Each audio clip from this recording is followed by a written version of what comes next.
प्यारे भैया, wishing all the best. आज सिविक्स के second lesson which is entitled as constitutional design यानी संवैधानिक संरचना को समझने का प्रयास करेंगे। संविधान क्या है? What do you mean by constitution?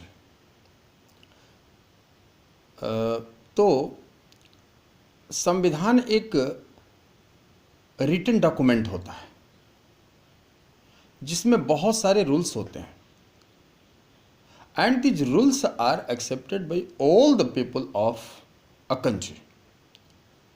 कानून से बड़ा कोई नहीं होता है, नॉट इवन प्रेसिडेंट और प्राइम मिनिस्टर। इस चैप्टर में हम सबसे पहले साउथ अफ्रीका के कॉन्स्टिट्यूशनल डिजाइन को समझेंगे और फिर भारत के संविधान पर प्रकाश डाला जाएगा। जैसा कि हमें पता है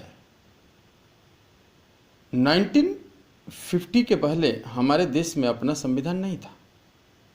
सो are the case with South Africa. This country was also under the pressure of British colony before 1994। हमारे यहाँ जैसे टचेबिलिटी थी वैसे ही साउथ अफ्रीका में एक बहुत बड़ी बुराई थी जिसे हम अपार्थाइड रंग भेद नीति के नाम से जानते हैं। साउथ अफ्रीका एक ऐसा कंट्री है जहां 18th और 19th सेंचुरी में इंग्लैंड और अन्य यूरोपियन कंट्री से वाइट पीपल अधिक मात्रा में बस गए। मुख्य रूप से वहां 3 तरह के लोग थे, ब्लैक, कलर्ड एंड वाइट। वहाँ के मूल निवासी ब्लैक जो भारतीय मूल के थे, वो कलर्ड और यूरोप से आने वाले, मुख्य रूप से इंग्लैंड से आने वाले सब वाइट रेस के अंतर्गत आते थे। ब्लैक और कलर्ड कम्युनिटी पर वहाँ के वाइट पीपल हावी थे। By rule they way dominated. वहाँ के इतिहास को समझने के लिए हमें 2 शब्द को समझना होगा। वो 2 शब्द हैं अपार्थाइड एंड सेग्रेगेशन, रंग भेद नीति और अलगाव। वहाँ की सारी सार्वजनिक व्यवस्था जैसे कि स्कूल, रोड, हॉस्पिटल, मार्केट आदि वाइट पीपल के लिए अलग थी और ब्लैक लोगों के लिए अलग थी।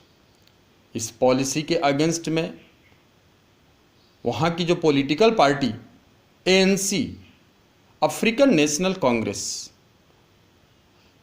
नेल्सन मंडेला के नेतृत्व में एक लंबा संघर्ष किया।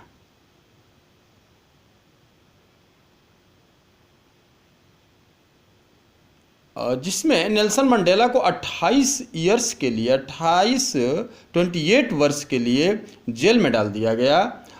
लेकिन अंततः उनकी विजय हुई और 1994 में साउथ अफ्रीका विश्व पटल पर रिपब्लिक कंट्री के रूप में अपने को स्थापित किया।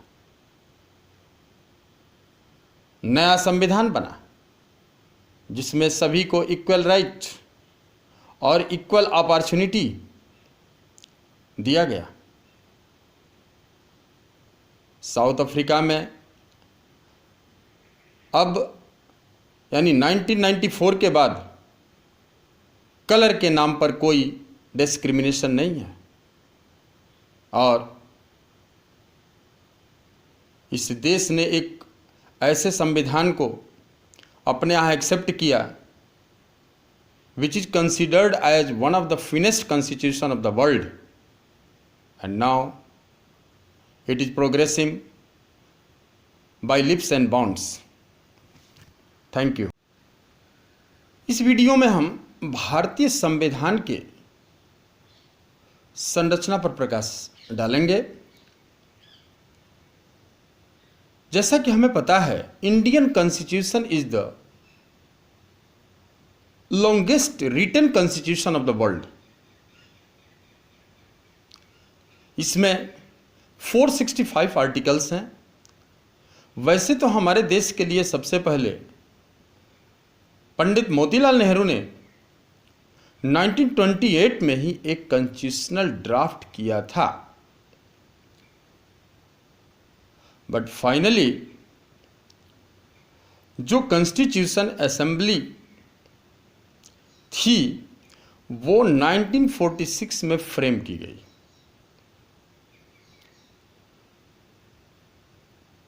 To 99 members were there in the constitutional assembly. उस समय हम पाकिस्तान से अलग हो गए थे, एंड फाइनली 26 नवंबर 1949 को हमारा संविधान कॉन्स्टिट्यूएंट असेंबली द्वारा अडॉप्ट किया गया, जो 26 जनवरी 1950 को लागू हुआ। इस कॉन्स्टिट्यूएंट असेंबली के अध्यक्ष डॉक्टर राजेंद्र प्रसाद जी एवं ड्राफ्टिंग कमेटी के चेयरमैन डॉक्टर भीमराव अंबेडकर जी थे।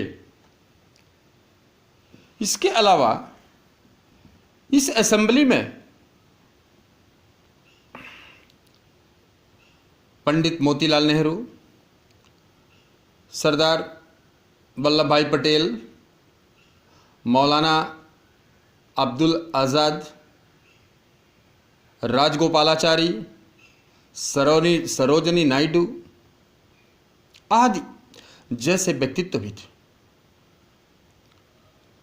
हमारे संविधान की विशेषता इसकी प्रस्ताविकी सोकल प्रेम्बल से ही स्पष्ट हो जाता है। जैसा कि इंट्रोडक्शन में ही हमारे देश को सोवरिन, सोशलिस्ट, सेकुलर और डेमोक्रेटिक रिपब्लिक के रूप में बताया गया है।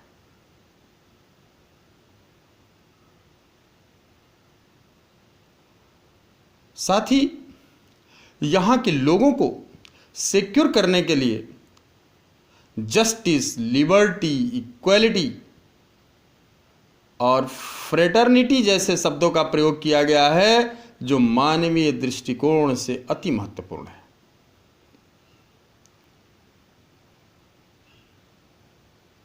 इसके अलावा हमारा संविधान हमें 6 फंडामेंटल राइट्स एवं 11 फंडामेंटल ड्यूटीज देता है, जो निश्चित रूप से हमें और हमारे देश के विकास में सहायक है। हमारे देश का संविधान हमें इक्वलिटी प्रदान किया, जिससे हमारे देश का बैलेंस डेवलपमेंट हो सके, एक संतुलित विकास हो सके, एक गुड गवर्नेंस, अपनी अकाउंटेबिलिटी पीपुल के सापेक्ष साबित कर सके।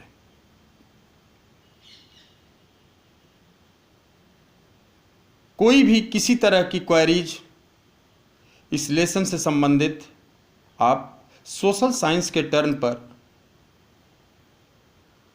अपने व्हाट्सएप ग्रुप में ही कर सकते हैं।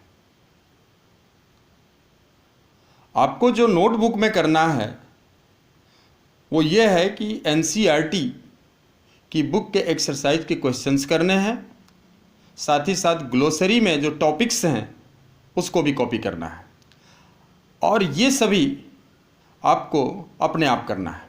Thank you.